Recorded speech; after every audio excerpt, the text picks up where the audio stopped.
Welcome to Beyond Midnight.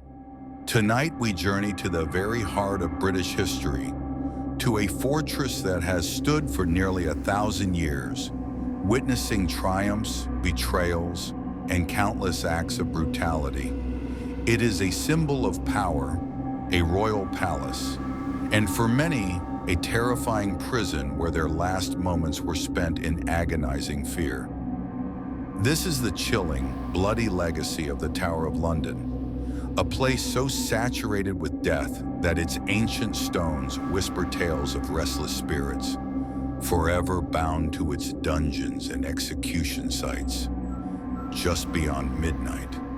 Built by William the Conqueror in the 11th century, the Tower of London was never just a castle. It was a royal residence, an armory, a treasury, and most infamously, a notorious prison in place of execution. For centuries, figures of immense power, queens, princes, noblemen, and traders entered its gates, but few left. Their lives often ended beneath the axe or within its dark walls, leaving behind a legacy of pain and spectral echoes. Perhaps the most famous spirit to haunt the tower is Queen Anne Boleyn, second wife of Henry V. Imprisoned on false charges of unlawful relations and treason, she was executed on Tower Green in 1536. Her headless apparition is frequently seen. She is often reported walking with her head tucked under her arm, wandering the corridors of the White Tower, or sometimes seen near the Chapel Royal of St. Peter at Vincula, where her body is interred. Witnesses describe a deep sense of sadness and a spectral glow. Another tragic queen, Lady Jane Grey, met her end within the tower. Crowned queen for just 9 days, she was a pawn in a brutal power struggle and was executed at the tender age of 16 in 1554. Her slender, pale figure is said to glide through the battlements of the Beauchamp Tower, where she was held. Visitors and yeoman warders, beefeaters, have reported seeing her mournful phantom, a stark reminder of her brief, ill-fated reign and cruel death. One of the tower's most enduring and heartbreaking mysteries concerns the princes in the tower. In 1483, young King Edward V and his younger brother Richard, Duke of York, were imprisoned in the Bloody Tower by their uncle Richard III and vanished, presumed murdered.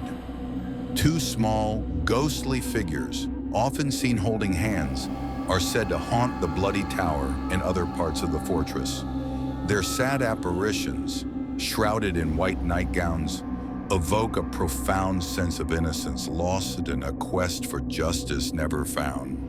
Among the most brutal executions was that of Margaret Pole, the elderly Countess of Salisbury, in 1541. Despite her advanced age, she refused to lay her head on the block, famously telling her executioner that traitors should lay their heads upon the block, not innocent ladies.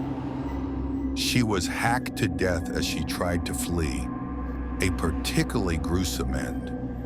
Her ghost is said to replay this terrifying scene near the execution site, still struggling against her fate. Not all tower ghosts met such bloody ends. Sir Walter Raleigh, the famed explorer and poet, was imprisoned 3 times in the Bloody Tower, spending a total of 13 years there. While eventually executed outside the tower, his spirit is said to remain.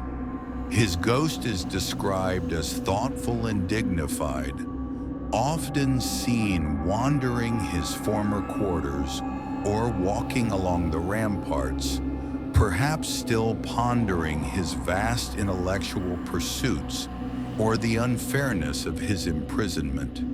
The oldest and most central part of the fortress, the White Tower, is a hub of paranormal activity. Beyond Anne Boleyn, Guards have reported strange temperature drops, disembodied whispers, and the sound of phantom footsteps echoing through its ancient halls when no one else is present. A woman in a green dress, possibly another executed queen, is also a frequent apparition, adding to the tower's rich tapestry of spectral residents. The Salt Tower, used to house religious prisoners, carries a different kind of haunting. Inscriptions carved into its walls by desperate inmates are still visible. Here, figures of monks and priests have been reported, as well as the overwhelming smell of incense and the sound of ancient chanting. It's a haunting born of religious persecution and prolonged suffering, leaving an indelible spiritual imprint. The yeoman warders, or beefeaters, who live and work within the tower, are often the primary witnesses to its hauntings. They are accustomed to the strange occurrences, keys disappearing and reappearing, doors locking themselves, or the chilling sensation of being watched by unseen eyes. Many have their own personal ghost stories, tales passed down through generations of those who guard this living monument to history and death.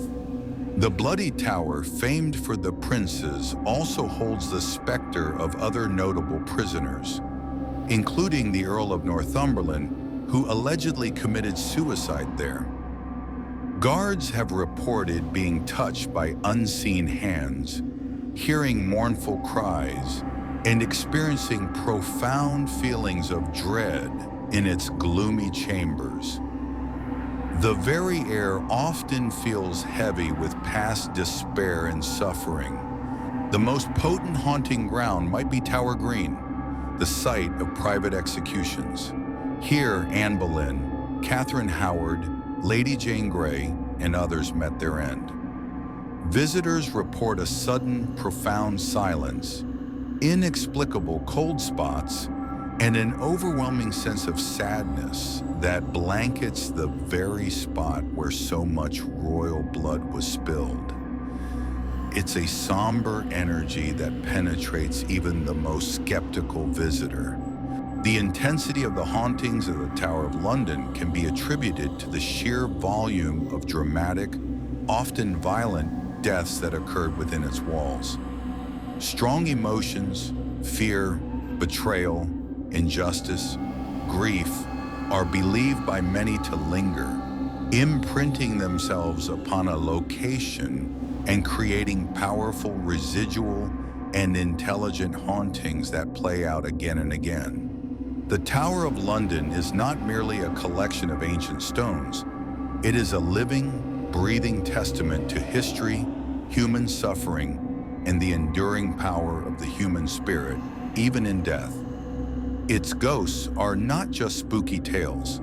They are echoes of lives lived and tragically ended, often far too soon. As long as the tower stands and as long as its history is remembered, these famous figures will likely continue to walk its corridors, reliving their final, harrowing moments.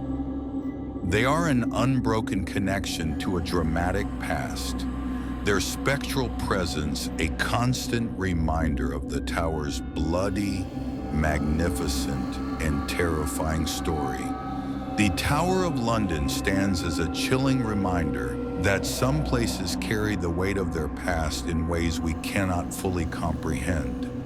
Its ghosts are not just legends, they are a part of its very fabric, whispering tales of loyalty and betrayal, power and despair, forever trapped within its ancient walls. Just beyond midnight. This has been Beyond Midnight. If you dare to delve deeper into the unexplained, be sure to like this video, subscribe to our channel, and ring that notification bell. Let us know in the comments below which tower ghost chills you the most. Until next time, Keep your eyes open and remember, the darkest mysteries often hide in plain sight, especially after midnight.